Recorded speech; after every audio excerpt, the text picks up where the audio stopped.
एक बार की बात है, एक पति पत्नी में काफी बड़ा झगड़ा हुआ। यह झगड़ा उन सभी छोटे मोटे झगड़ों से ज्यादा गंभीर था जो हर पति पत्नी के बीच सामान्यतः होता है, क्योंकि इस झगड़े में उन्होंने एक दूसरे की आलोचना करते करते एक दूसरे से अब तलाक मांगने तक की बातें करने लगे थे।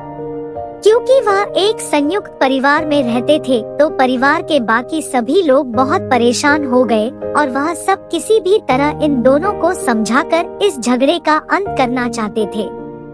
जब सभी के कोई भी प्रयास काम नहीं आए तो वे लोग पति पत्नी के इस जोड़े को घर के सबसे बुजुर्ग सदस्य यानी दादाजी के पास लेकर गए।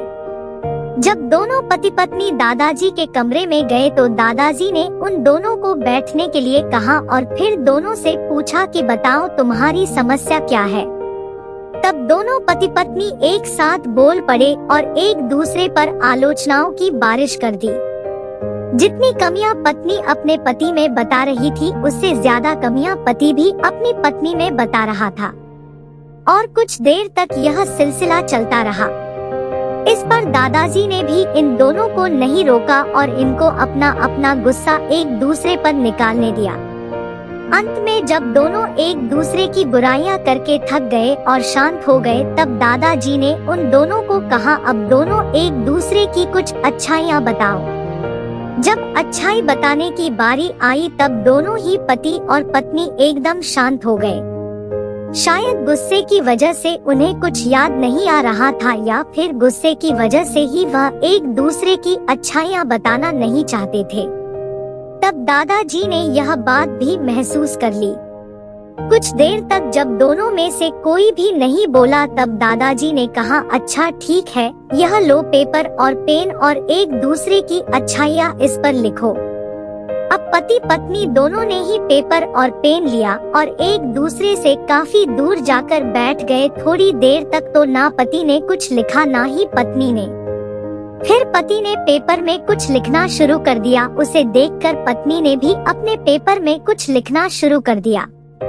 ऐसा लग रहा था कि जैसे दोनों एक दूसरे से कंपटीशन कर रहे हो।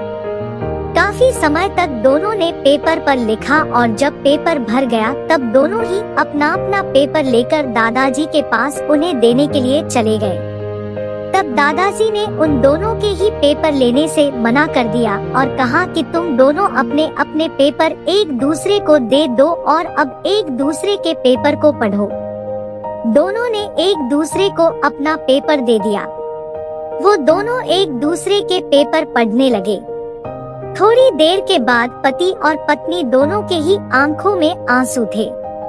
उस पेपर में अपने बारे में लिखी अच्छाइयों को पढ़कर पत्नी तो फूट फूट कर रोने लगी और पत्नी को रोता देख पति उसे चुप कराने के लिए दौड़ पड़ा और माफी मांगते हुए उसे मनाने लगा। तब पत्नी ने भी पति की माफी मांगी और माहौल ऐसा हो गया जैसे कभी कोई झगड़ा हुआ ही नहीं था। दोस्तों, कमियां और खूबियां तो दुनिया के हर इंसान में होती है। अब ये हमारे ऊपर होता है कि हम कमियां देखकर अपने जीवन को नर्क बना ले या फिर खूबियां देखकर अपने जीवन को स्वर्ग बना दे।